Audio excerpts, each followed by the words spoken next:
Evangelho segundo São Lucas, capítulo 6. Em dia de sábado, Jesus atravessava umas plantações. Seus discípulos iam colhendo espigas de trigo, debulhavam-nas na mão e comiam. Alguns dos fariseus lhes diziam: "Por que fazeis o que não é permitido no sábado?"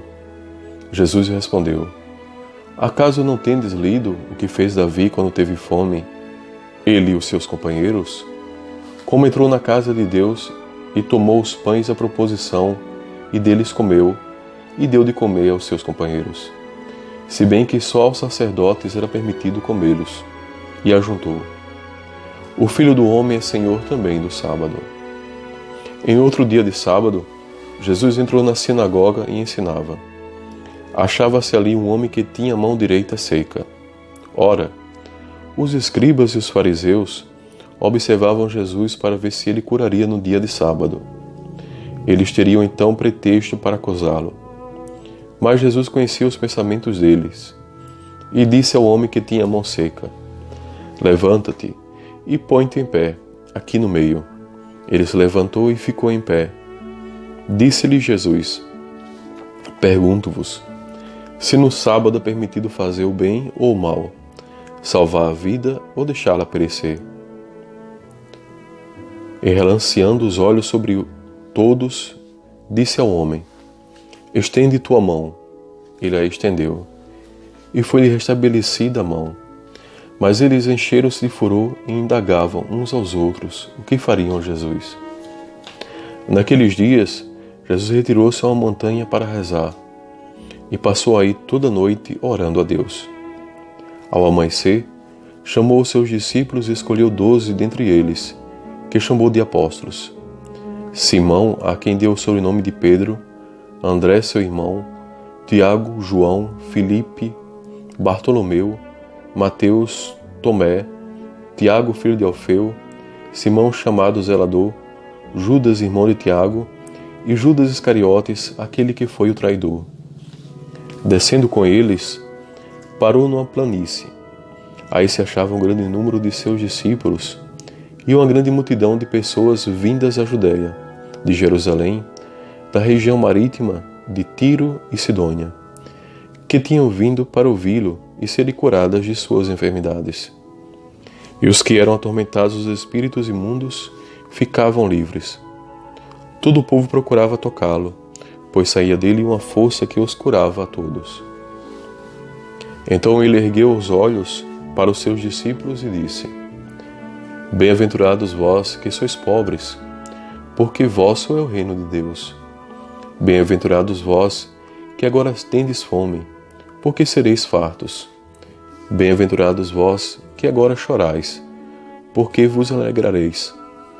Bem-aventurados sereis quando os homens vos odiarem, vos expulsarem, vos ultrajarem, e quando repelirem o vosso nome como infame por causa do Filho do Homem.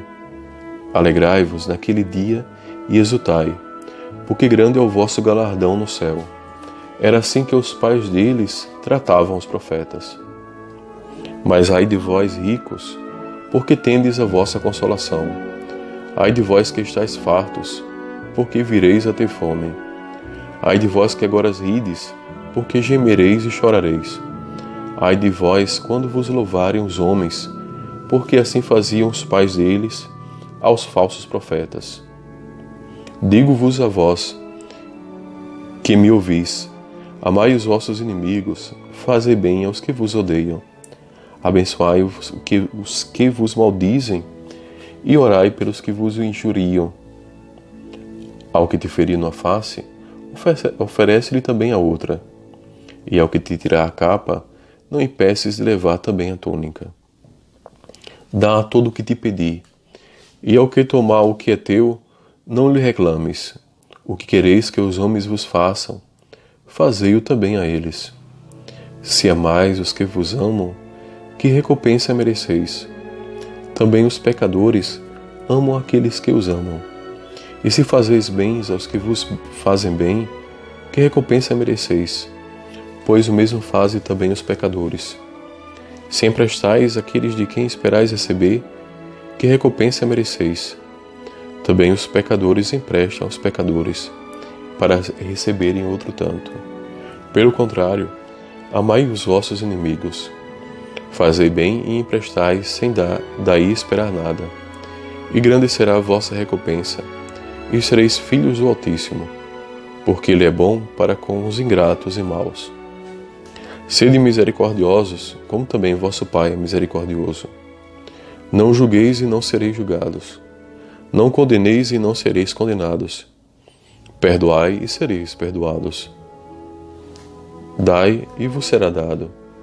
Será colocado em vosso regaço medida boa, cheia, recalcada e transbordante, porque com a mesma medida com que medirdes, sereis medidos vós também. Propôs-lhe também esta comparação. Pode acaso um cego guiar outro cego? Não cairão ambos na cova? O discípulo não é superior ao mestre, mas todo discípulo perfeito será como o seu mestre. Porque vês tu o argueiro no olho do teu irmão, e não reparas na trave que está no teu olho? Ou como podes dizer a teu irmão, deixa-me, irmão, tirar de teu olho o argueiro, quando tu não vês a trave no teu olho? Hipócrita, tira primeiro a trave do teu olho, e depois enxergarás para tirar o argueiro do olho de teu irmão. Uma árvore boa não dá frutos maus, uma árvore má não dá bom fruto. Porquanto cada árvore se conhece pelo seu fruto. Não se colhem figos dos espinheiros, nem se apanham uvas dos abrolhos. O homem bom tira coisas boas do bom tesouro do seu coração, e o homem mau tira coisas más do seu mau tesouro. Porque a boca fala daquilo de que o coração está cheio. Por que me chamais Senhor, Senhor, e não fazeis o que digo? Todo aquele que vem a mim ouve as minhas palavras e as pratica. E eu vos mostrarei a quem é semelhante. É semelhante ao homem que, edificando uma casa, cavou bem fundo e pôs os alicerces sobre a rocha. As águas transbordaram, precipitaram-se as torrentes contra aquela casa e não a puderam abalar, porque ela estava bem construída. Mas aquele que as ouve e não as observa é semelhante ao homem que construiu a sua casa sobre a terra movediça, sem alicerces. A torrente investiu contra ela, e ela logo ruiu, e grande foi a ruína daquela casa.